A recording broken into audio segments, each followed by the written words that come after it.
Good evening, everyone. So, welcome to today's live session, Master in Core Java Programming. So, today the actual programming part in your OOPS concept will start. So, don't miss the classes from today onwards because just from today onwards, the real scenario of your object-oriented programming is started. So, as yesterday, we will discussed about all the OOPS concepts supported by your Java like class, object, encapsulation, data hiding, inheritance, polymorphism, and all these things yesterday we discussed. So today the concept is class, object, and methods. So before I'm going to give an explanation about how you are creating a class uh, in your Java programming, I just recollect your yesterday's information. So just recall, class is a collection of data members and member functions. So whenever you can take your class, it consisting some data members, that is of your variables, along with some methods. So which can operate your data members or variables. So simply we can use the syntax like access specifier. So I mentioned yesterday, access specifiers will specify how far you can use your class. So we have a different access specifiers in your Java programming like public, private and protected, right? So you are not mention any access specifier before your class name, right? So it generally treat as defaultly public, right? So then you can use keyword class. So class is a keyword. Then you can give your class name. So the name of the class here you have to provide. And then you can open your curly brace, which will give you the modularity. And then, so here you have to give your data members. So data members are simply nothing but your variables. So data members. And here we need to give member functions. So I said yesterday, data members is nothing but the variables which you are given inside of your class. So those are said to be your data members. Whereas member functions, so we can write the methods for your class to access your data members or to manipulate your data members. So such functions are said to be a member functions. So then you can close your class. So this is syntax for creating a class, right? So this is a syntax for creating a class. So now this access specifier, it will be like a public, private or protected. So I already said when you give an access specifier as public, everywhere you can access. It is private, outside we cannot access.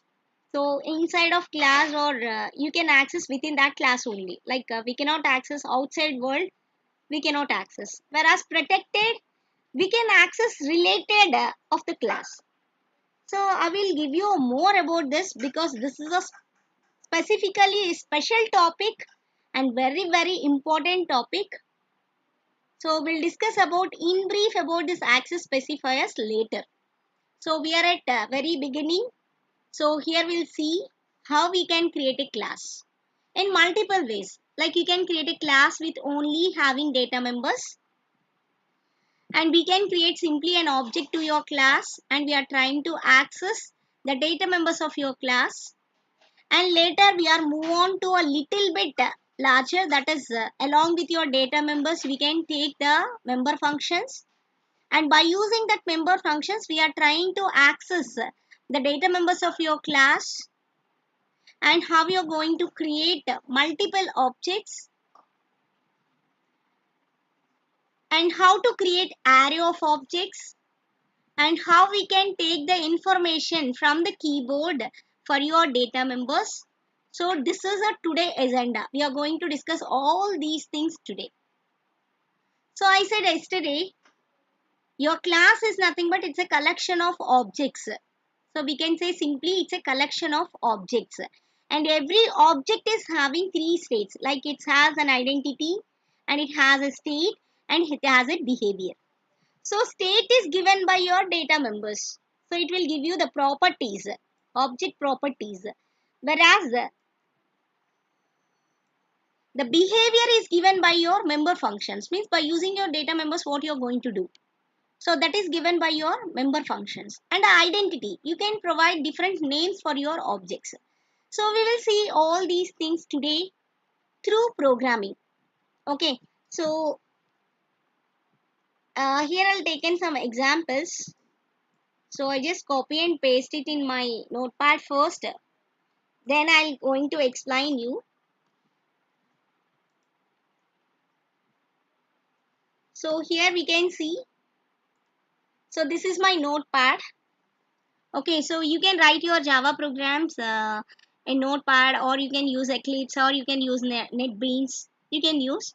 So after this program, I'm going to give all the remaining programs explanation in Eclipse environment. Okay.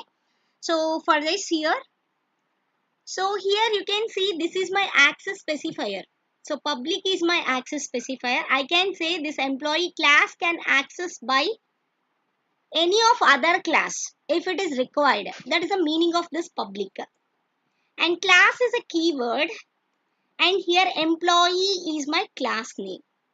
So here class name is employee. So I'm taken employee blueprint. So for this employee, they having some properties, like we can say they having some characteristics, like every employee is having some name and some other department they are going to work, salary, gender, designation, organization, date of join, date of birth, age. You can take anything that related to an employee, employee ID. So here in this example, I'm taking 5 parameters like employee name, employee salary, and department, organization, designation. So these are the 5 data members I am taking here for this class employee. So for every data member is associated with some data type. So the data type will specifies what type of data we are expected for your data members. So here you can take the data members like name, department, organization and designation. So everything will accept some characters, right? So it is a collection of characters. So simply I can say string. So because of that, for name, department, organization and designation, I will provide the data type is string. Remember always SC is capital. String is not a keyword, right? SC is capital. You have to write string. So SC is capital. And whereas you can take salary. So I mentioned here my salary is of type integer. So now it is going to access integer type of data. And here this is a basic program. So what I am simply done here is I will take a data member and itself I am assigning some value. So for name I am providing Devi, for salary I am providing 35,000, department I am providing computer science, organization I am providing wisdom, and designation I am providing assistant professor. So this is the way how you are assigning a value to your data members. And in my main function, so see this is my main function. So I already said, so class will consisting the main function. So that class is said to be a main class. Suppose in your program you have a multiple classes. So obviously you have to save your program name with the class it consisting the main method. So then only your Java compiler can recognize, otherwise it cannot recognize. Okay, remember this. So here public static void main, in my main. So this is the way how I am creating object to my class. Right, see here.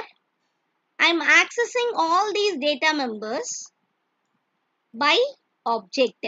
So how you are going to create an object? You can give your class name, and this is your class name employee, and this is your object name, and you can use a keyword new. Then this is a constructor. So constructor, remember constructor is having name of your class name. So you can just give a parenthesis. Simply it can say it is a constructor. See, this is a constructor, this is a class. Okay. So whenever you are using the new keyword, it is going to create your object for your class employee, and the object name is E. Right? And the object name is E. So by using this object, the Java compiler is going to reserve a memory, right? Reserved a memory for name, salary, department, organization and designation, right? So now I want to access the data members. Simply I can use my object name along with the dot operator, and I can specify my data member. Suppose if I want to access department, simply I can use E dot department. If I want to access designation, then simply I can give E dot designation. Right? So how you are going to create an object for your class? Simply you can provide your class name, and you can provide your object name is equals to, give a keyword new, and then you can give the constructor. Right? So remember always the constructor is always having the name of your class name. So now I want to display the employee name, salary, department, organization and designation through an object. So I can simply give like this. So system.out.println is a statement. So now this is going to print whatever I am trying to print on my screen. So here the name. So if I am given directly name, it cannot be accessed. I am given along with my object. So E dot. So now it is going to take the name of employee, that is Devi, and it is going to display. So system.out.println E dot department. So DEPT. Remember, always you have to take your data member in a proper way. Then only it can recognize. Otherwise it cannot. So now you can give simply E dot DEPT. So now it will give you computer science. So in this way, I am creating one class employee, and this employee is having 5 data members like name, salary, department, organization and designation, and I am creating a single object. Now that object is going to hold all these information. By using that object I am going to access, right? So I'll demonstrate you. So I will try to execute this program first. So I will save this program. So what name I need to provide? My class name. So my class name is employee here. Employee dot Java. So I already having this class name, so that it will ask me for override. So I override this. So now this will be override with my previous program. So now I'm going to execute this. I can take my command prompt. So I can take my command prompt, and I need to set my class path, so that I'm going to cd desktop.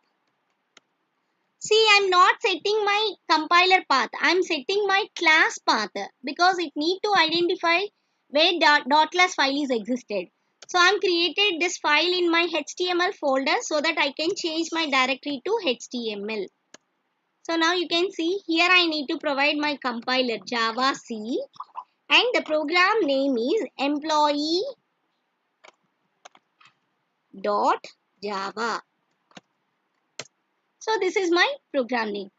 So what it will say, like okay, dot I need to give, right? It's not comma. So dot. So this is employee dot Java. Okay, so reach at the end of the file parsing. Okay, I need to close my class. So here my main function is closed. So I need to close my class, and I just save, and then again I need to compile it. So now you can see my program is compiled successfully.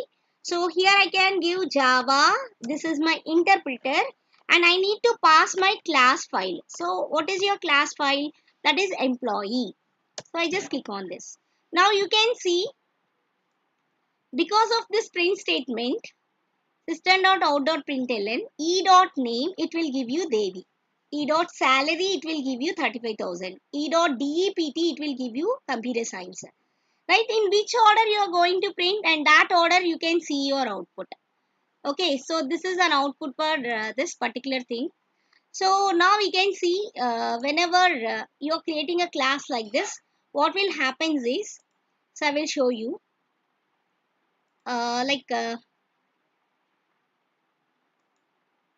So here I will show you.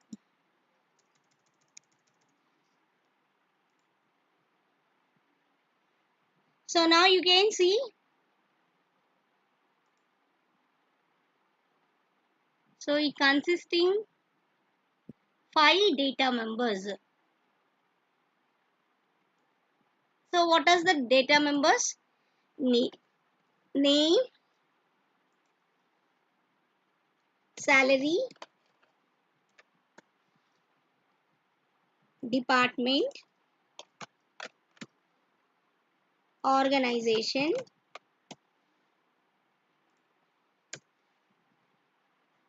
and then I have designation. So this is a blueprint for your class employee. So now your class employee consisting of these 5 fields. So now what your object is having? So now when you create an object, right, you just create one object. So this is for your class. Okay, so now you are creating an object for your employee class. So for this class, you are creating one object. So whenever you create one object, so this will be an instance to your class. Right? So now when you creating,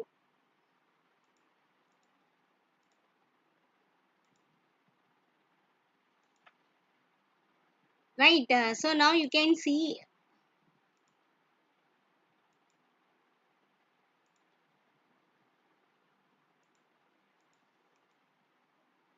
so here we created an object for your class employee. So now the object name is E. So object name is E. So now this object, right, so this is an object, right, E.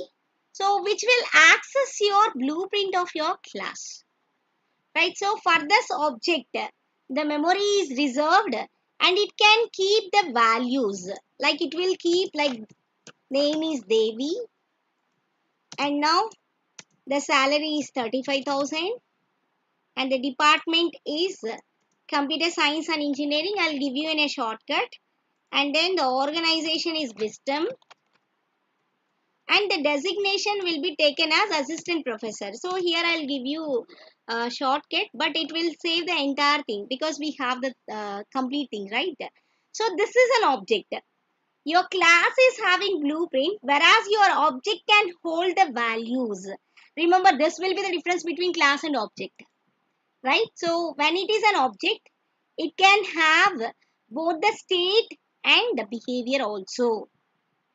Right, so now your object can hold the values. So this is a basically how you are going to create a class with the data members, and how you are going to access those data members with your class. So now we move on to class is consisting both data members and member functions. Okay, so now here I need data members and I need some methods. So simply for every class is having 2 types of methods, like setter method and getter method. So getter method is nothing but the method is used for read your data. Whereas setter method is nothing but the method is used for displaying your data. So that is of your interest. You can give your method name whatever you want. So nobody will give you, or nobody will give some restrictions on naming of your methods. Whatever the method name is going to be referred a proper way, you can give that name. Okay, so here you can see, so I'll give you a part wise so that you can understand. So I can create a class. So my class name is student details. Sir, right? My class name is student details.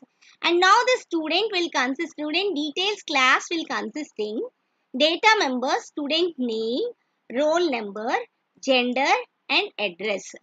So name and address will be typed strings and gender is of type character. So I can use either F or M for representing female and male. So I can use only single character. Don't give a string like female and male. It can accept only a single character.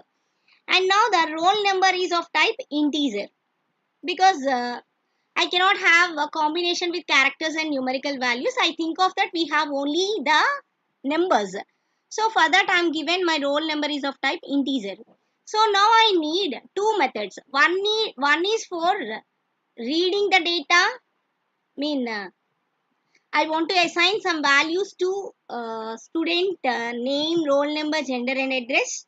And I want to display the data. So for that purpose, I am using two methods. Now you can see, so this is my first method. So how you can write methods? Simply you can provide the return type, right? So the return type and you can provide your method name, right? Followed by parameters. So here I have four data members. So I have four arguments here, right? So now S name can be taken by S. So I just want to copy. Right, I just want to copy what I am providing to my variable S, that is going to be copied to S name. What I am going to copy to R, that is going to copy to roll number. What I am assigned to my gender, that is going to copy to this gender. And what I am given to my variable A, that is going to copy in my address. So this means I am not providing the values directly as like my previous program. So in previous program, directly I am using assignment operator and I am given a values to my data members. Now this is another way how you are giving a values to your data members. Simply we can use the concept of methods, and these methods are user defined methods. And here the method name is get student info. Right, simply you can use get method. We cannot write like completely like get student info. So that is a name which I provided. That is a user defined method name. You can give any of your method name. So get student info is a method name which is going to take a values for your data members of a class student details. So what are the data members we have? Student name, roll number, gender and address. Right? So simply what is my purpose? I want to take values and I am going to assign to my data members. So that is a function it is going to do. And now I am going to take one more function which will display the values. So I already said like whenever you are taken a methods, we cannot use any objects here because see here it is a method display method, and this display method is going to display your student name, roll number, gender and address. So for your class, you can create any number of objects, and each and every number of every object is going to take the copy of your blueprint and it is going to assign the values. So I will start with how you are going to create a single object first, then how to access by using methods. Then we extended this to multiple objects. Like we are extended with more than one object to that. Okay, we'll just go through that. So after this, so here in this itself, I'm taken my public static void main, right? So in this class itself, I have my main method because my class definition is completed. So now this class consisting the data members and member functions. And what this member functions will do, it is going to operate on your data members. That is the purpose. So now here I am taken my main method, public static void main. Remember, we can create objects in your main method only. We cannot do outside of your main method. So in main method, I am creating an object. How we can create object? So this is your class name, student details. SD is an object. SD is an object, and we are using new keyword and a constructor. So what is a constructor? Student details along with open and close brace. So this is a constructor. So what your constructor will do is it will initialize default values to your data members. If you are not assigning any values, even you are trying to display, it will give you the default values. Like for strings, it will provide you null, and for integer values or floating point values, it will give you the default value as 0. So once it is created object, before we are assigning some value to your object, and it doesn't give any garbage values, and you can assign with the default values. So that is the purpose of this line. So now you can see SD is my object. So how you are going to access anything in your class? By object only. So now what are my methods? Get student info. So now I just call SD dot get student info. So what is student info required? It requires 4 arguments. What does that? You have to pass the name first, then roll number, then gender, then address. So always remember, whenever you are given a values, you can give the strings within double quotation, characters within single quotation, and numerical values we cannot use any quotations. So now you can pass in a same order, because we know the computer is a machine. It cannot think itself. It doesn't have an intelligence to think. So whatever the values you are assigned, that value is going to assign there. So you have to give the value in a meaningful or in a order. So you have to take care. So now I'm given the name as Kaushik, roll number is 15, gender is male, and address is Pendurti. So by this method, I'm going to assign values to student name, roll number, gender, and address. And after that, I just call my display method. Simply, I'm going to display the values of this particular student. So when you return your program like this, what your compiler will do? So whatever you are given in your program, always your compiler, it starts execution from the main function. It cannot recognize anything before your main function. So even it's having these many of lines before your main function, but your compiler starts execution from here itself. So by this object, it can recognize your class. Okay, we have a class, student details is there. Yes. So now it get the prototype of your class itself. Okay, so by student details, we have 4 data members like student name, roll number, gender, and address. Okay. And after that, when you are calling this method, like getInfo method, now your compiler will jumps to this method when you are calling. So I said yesterday, right, data binding. So what your data binding will do, it will give when you are going to link your method with method definition, method calling with your method definition, or function calling with your function definition. So this is your function definition. Here it is say when you call this function, you can assign values for my data members. So that is a definition. So now here you are just calling. You just call with your object SD. So simply what it will do, it is going to bind this method with your function calling, and it is going to assign Kaushik to student name, 15 to roll number, male to gender, Penduti to address. Okay, so this is happened actually. So now you can see SD dot display. So now it is going to call this function, and it will display student name, roll number, gender, and address. So simply we can say this is early binding. So before you are going to compile, we know that which method is going to call. We know, because of that this is an early binding or compile time binding. Okay, or static binding. We can say any of these names. So I just execute this program. Before that I need to save this, and my class name is student details. I just copy and then I'll save it as .java. So my program is saved. So I just go to my command prompt and here I'm given Java C, and my class name is studentDetails.java. So now your program is successfully compiled without having any errors. It will give you the prompt, and here you can give your interpreter Java, and then you can provide your class name, that is student details, right? So because why I'm going through this notepad and command mode is, this is actually the way how you can write your Java program, because these are the basic things, and later we are very familiar with Java programming, then we can use IDEs, because IDEs can simplify everything.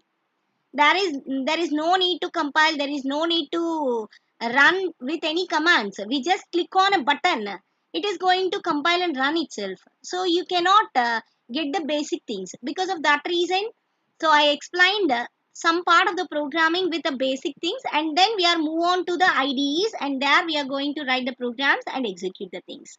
So now I just see, now you can see by the first method get student info, the details are going to assigned, and by second method sd.display, it is going to display your details. Right? I hope you all understand. So I just extend this program. So here I am created only one object. Right? Suppose if I want to keep two students information, so what should I do? So I cannot create class again. Right? So the first program which I explained, there is no possibility to assign more than one variable to one value to your data member. See, here it is your first basic programming. Here directly I am going to assign values. So suppose if I want to take another employee information, I cannot override. So if I override, I can get only the last information. I cannot get the previous information. So what simply I am doing is, whenever we have more than one object, then it can capability to hold the maximum more than one type of values. So suppose by this object SD, I can able to display the information about Kaushik. So suppose if I want to display another student information, so I have only two students, I want to display about them. So what simply I can do, I need to create one more variable, one more object. So simply I am given here student details. I said already how you are going to create object. Like you can provide your class name and provide your object name. So first object name is SD. So I can extend with SD1 is equals to new is a keyword. Then I am going to give my constructor. So then what's happening? So now for the class student details, I have two objects. SD is one object and SD1 is another object. So I can repeat the same thing. By using SD, I can call get the student info method to assign first student values. And I'm using SD.display, I'm going to display the first student details. Now I can do the same thing for the second student also. I just copy and paste these two lines and then I'll modify. So instead of Kaushik, remember, so here my second object name is SD1. If you copy and paste, then you are able to understand what need to change. SD1 is going to take your second student data and you need to change all these values. Instead of Kaushik, I can give Pujita. So the roll number is some 18 and female, and address I can give like something Dwaraka Nagar or something. So this is my second object. So I will illustrate you what will happen when you are creating objects like this. So now see, this is your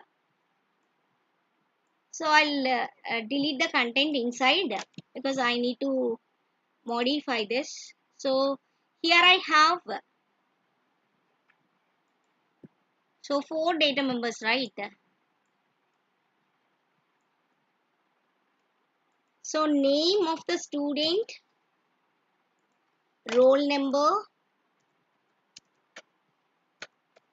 and then gender,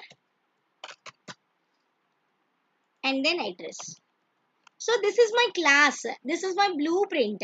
So it's having two methods, right? So now I forgot it to give that.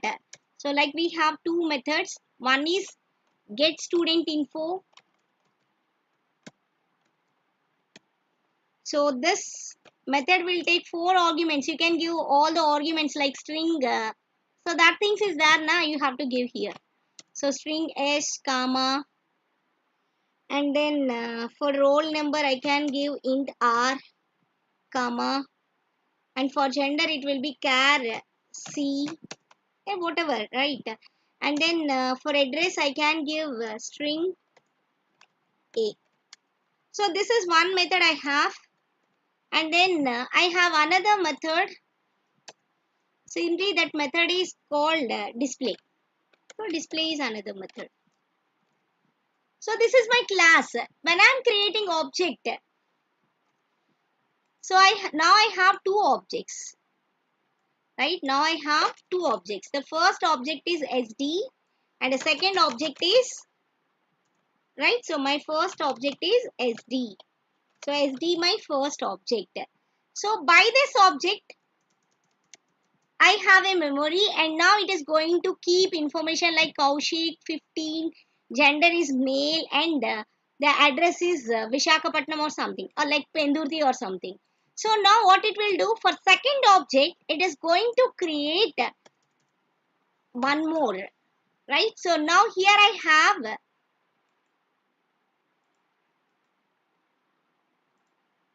my second object, and that second object is having SD1. So now SD can keep information about Kaushik, and SD1 keep information about Pujita. I hope you all can understand. So whenever we are creating a multiple objects, so it's an instance to your class. So when you call SD, it is going to call this one, and it is going to take the values for this by using this get student info, and by using this display method of this SD, it is going to call, right? See, this is a relationship with this. Now the object is having the values, right? Simply without values it is a class. If it is associated with value, now it is an object reference. So it's having roll number like 15, and it's having gender like male, and address Pendurthi.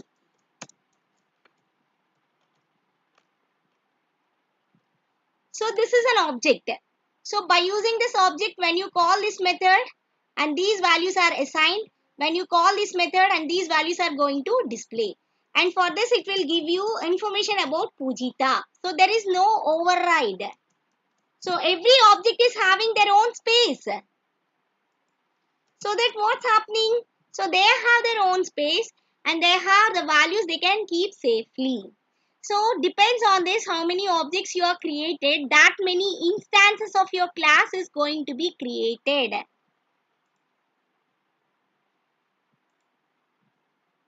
Right, see, this is your object 2.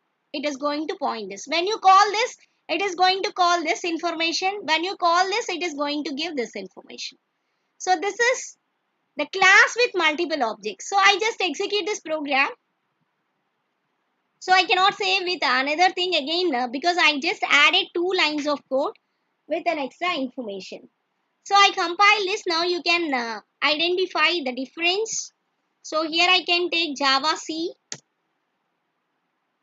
So now it is perfectly compiled. So now you can observe here.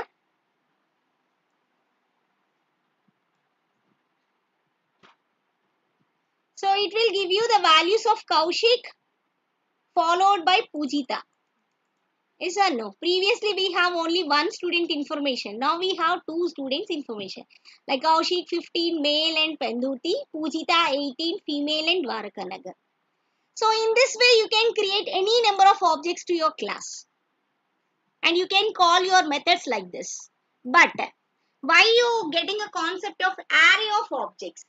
So because see, by this, whenever the number of object is going to be increased, the lines of coding is also get increased.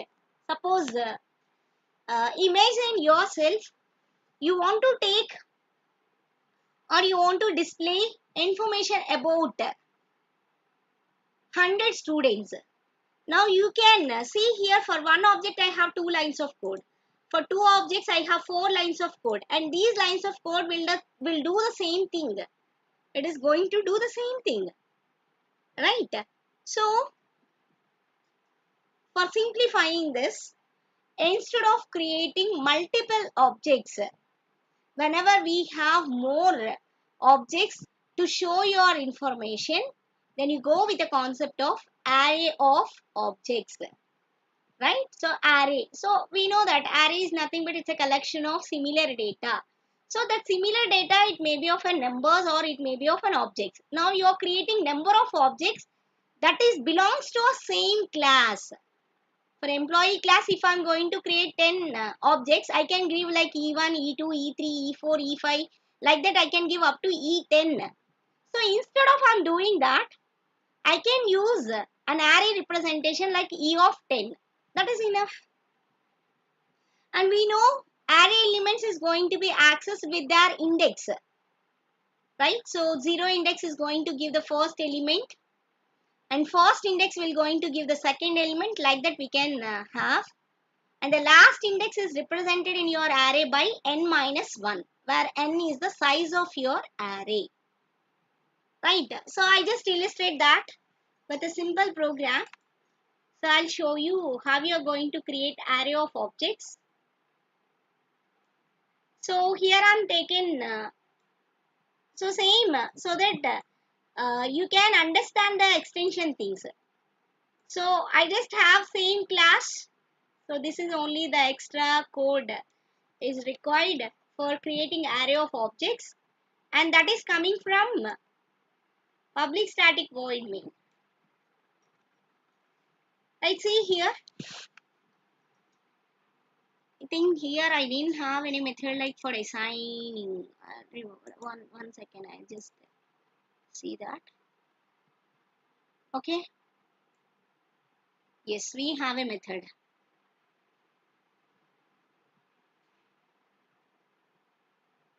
Yes. So as of this, you all know this is your class definition. So up to this is your class definition. Like we have a class. So I just changed it because I said this class name is array, right? So this is student array. Okay, I need to give a programs, right? So I cannot do like this. So I'll create another file, and then I'll copy from the beginning, because I need to pass these programs also, right? So if I make it like it is going to be override. So I just copy from the beginning, and I can copy paste into my. So as of this, you all know here I changed just your class name. So class name is student array here. So you can give any name to your class, but remember we can follow the camel case. And this student array class is also consisting student name, roll number, gender and address. And this is a method for reading data, and this is method for displaying your data. So as of this, everything is similar. But here, instead of I'm creating individual objects, I'm going to create array of objects. That is the difference. So this is my array, and my array name is 2. STU is my array name. So I'm provided my size by my array. So this is not like we can see here I'm going to give a value. Means this is a way how you're going to create arrays in Java programming. So as of now, before we are given a constructor, this is not a constructor. For class, we are providing the size, and that is going to assign to your array. So now when you are using the concept of arrays, we need to, means this is just for declaring. We are just declaring an array named 2, and we are going to assign a memory, that is a 5 size to your array. And now you are going to pass the values. So for that we need to create objects. So and this is the creation part. We can see this is your object creation part. So here you can observe that this is an array. How you are going to create an object for your class? So because you are creating for the class student array, we are not providing again here because we already created this array and we have taken that reference here. So stu of I is equals to new student array of. So now it will create object along with your index. So if your index is 0, then it will take a record of student of 0. That is the first index. If your index is going to increment, it will get 1. It will take 2 of 1. If it again incremented, it will take 2. That is 2 of 2. So like that it will create objects and later it will take the values like this. For student 0, for get student information, I will pass the information about Kaushik. For second object, I am going to pass values for Geetika. And third object, I am given values of Lahari. And for fourth object, I am given values of Uday. And for fifth, I am given values about Ravi Kiran. So in this way, I am assigning 5 objects. So we need not to call individually again. Simply we are going to, these are the statement which I am going to display on my screen. And again I am using my for loop and I am going to call display method. Right, so after every record, after it displaying the first record, see you can observe from the output what generated previously. This will be combined, right? So we cannot differentiate like up to Penduti, this is first record, from Pujita to it will be a second record. So because of that reason, what I simply do is I am taken next line and after that I am place some stars before it is going to display the second student information. Right, so this is simply the program. So I just save this program. So I need to take this class name.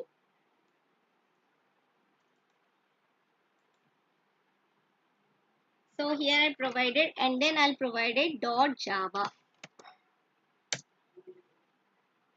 So now I run this program Java C and here I need to give my program name .java and it is successfully compiled. Now I'll give my interpreter and I'll provide my program name. So now you can see the information it provides, the Kaushik information, Geetika, Lahari, Uday and Ravi Kiran. So what's happening simply for illustration? So here I created 2 objects. I can have these instances. Now what it will do? It will create 5 instances. So what the first will be? It is of stu of 0. But the difference between the previous one and this one is here because this is of an array, it is to be continued. Right? See, there is no space between. After this, I have my second object. So this is a contiguous memory locations. So now here I have from this, I can have the next one like Control C, and here I am given Control V.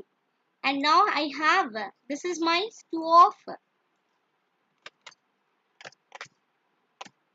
1. This is my stu of 2. Right? Stu of 2. So same thing is going to happen. Like for the next contiguous locations, so it will take the other object. Like it will take up to 5. Because I can have 3. So my index starts from 0. So it is up to 5 it will take. So this is going to be happen. Right, so this is your stu of 4. Because I already said array index starts from 0 and it is going up to n minus 1. My size is 5, right? N minus 1 is 4. So now you can see first record, second record, third, fourth and fifth. Right? So contiguous memory location it is going to give for your array of objects. Right? This is the output for that. So now the last topic today we discussing is how you are going to assign values for your data members through the keyboard. So as of now we discussed two different ways, like directly we are given to data members itself by the first example, and later we discussed how you are going to assign a value for your data members with the methods. Now we can see how to give a values with the keyword. Right, you can use your keyboard and you can ask here the user for entering some value, and you can read and write those values. So now I'm going to demonstrate that. For that, so I'm taking one more. So here I have a last program. Yes. So whenever you want to read something from the keyboard, we have to use a package. So scanner package, which is available in your util class. Right, so you have to import the class like package like import java.util.scanner. Without this is not going to execute. So you have to import, because util.scanner package will consisting this method system.in or something what you are giving. So next line and next int you have to give in, because I said already for your Java programming it will treat everything as a string. It cannot treat like it is an integer, it is a floating point, like that it cannot treat. It can treat everything as a string. So you have to mention no, it is not a string, it is a integer value or it is a floating point value, like that you have to specify. And here my class name is student read data. So this is my class name and this is my main method, and you can observe that these are not my data members. So these are the variables. What type of variables it has? Local variables. It's not an instant variables. These are the local variables because I declared inside of my main method. So as of now what we discussed, so these variables are said to be instance variables. See, these variables are said to be instance variables. We cannot access directly. We can access with objects only. Such type of variables are said to be instance variables. Whereas the local variables, we don't need any objects to access. Because see, before this object and class concept, we discussed many programs with the concepts of data types, control structures, loops. There we cannot use the concept of objects. So that is the local variables. So local variables we can access directly. We don't need any objects to access. Remember that. So these are the local variables, and these are the instance variables. Right? So instance variables. I mentioned in earlier classes we have three types of variables like local variables, static variables, and instance variables. So this is a difference. So the variables which we declared in your main method or in your constructor or everything is said to be local variables. See here, S name, roll number. We can say this S, R, G, and A. These are the local variables, and it know the definition of S, R, G, and A by this function only. It cannot access outside. Right? So that is, so now I'm going to demonstrate the program. So here I can use class scanner. This is an object which I am created for my scanner, and new scanner of, and now I need to provide from where I need to take my input. So I can access the input from the keyboard, which is my standard input. So I'm given simply here system.in.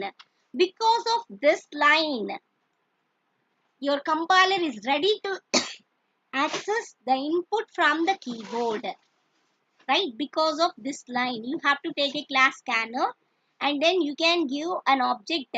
Means you can create any object. So here I'm created SC is my object and new scanner of. So by this here I'm passing the method as input. System input. So now I prompt the user enter name of the student. So now I can take that value in my local variable student name.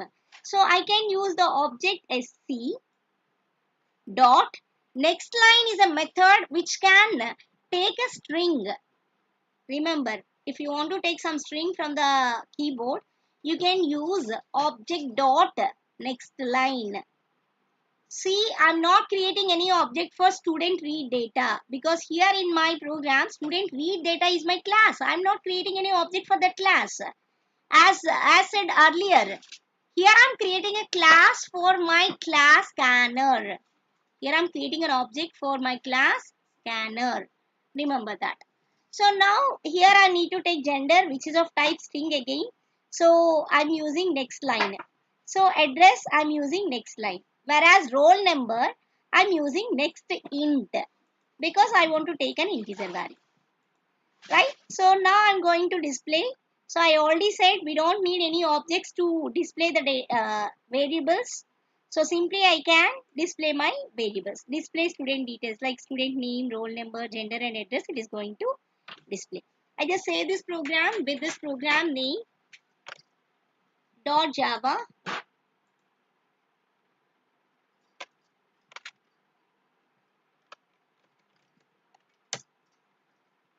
So I just compile this. So Java C, and here I provided student read data Java. So no need to provide a space between. Otherwise again it will show you an error. So I just click on enter. Oh, what's happening? Student read data.java.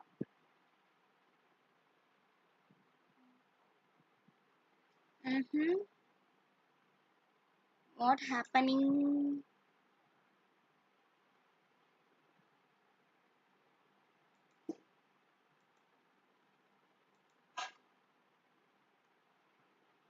I just save as again. Okay. So with dot something I made a mistake. I'll save as again. So see here also I'm given some space. It is not allowed. Like we can give .java. Now it is accepted. Right? So that is also very important. The space is also very important. Remember. So now you can see. Oh, I miss the closing brace. Okay. So this is my main method close and this is my class closed. I need to save the changes. So file and save, not save as. So now you have to recompile it and we can run it. Understood why we are getting an error in previous time? Because I'm given student read details space I'm provided and there I'm given .java. So in that way I saved this program name. So because of that reason, without I'm given a spacing I'm trying to access, it doesn't recognize that as the same class name. That's what happened there. So here I need to provide my interpreter. So I can use Java instead of Java C.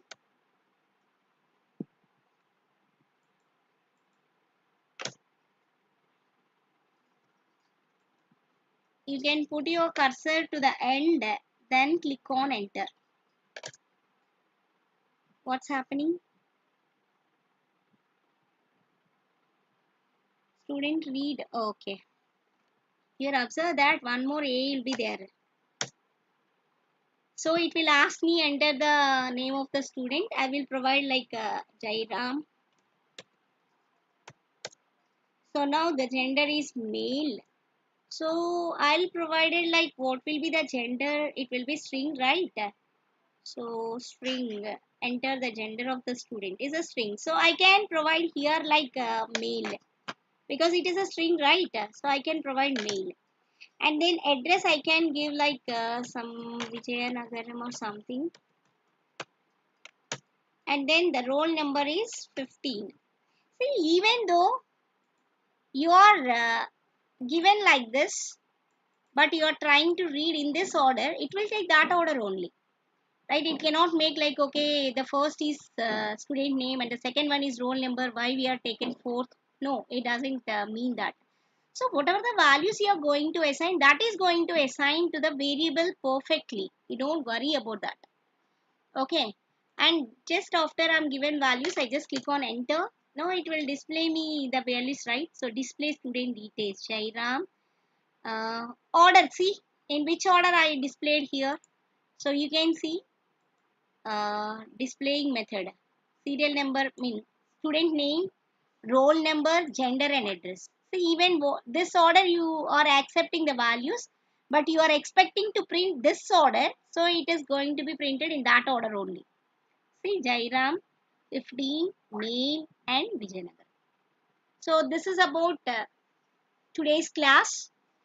So by this class, we know that how to create a class which having only members, which having both members and methods, and how to create a single object, how to create multiple objects, and how to create array of objects, and how you're going to read the data from the keyboard, and all these things today we discussed. I hope you all understand. Still, if anyone is having doubts, you just ping me in chat. So I just go through and I'll clarify your doubts. And I will post today attendance link in live chat. You just go through and fill it, because yesterday I find only 8 or 6 members fill that things.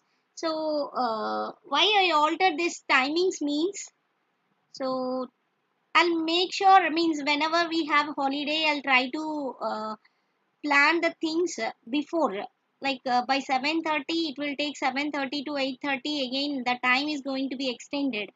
So I want to reduce that. Because of that reason, when it is free time, I'm scheduling the things before, and I alert the same thing in your community itself.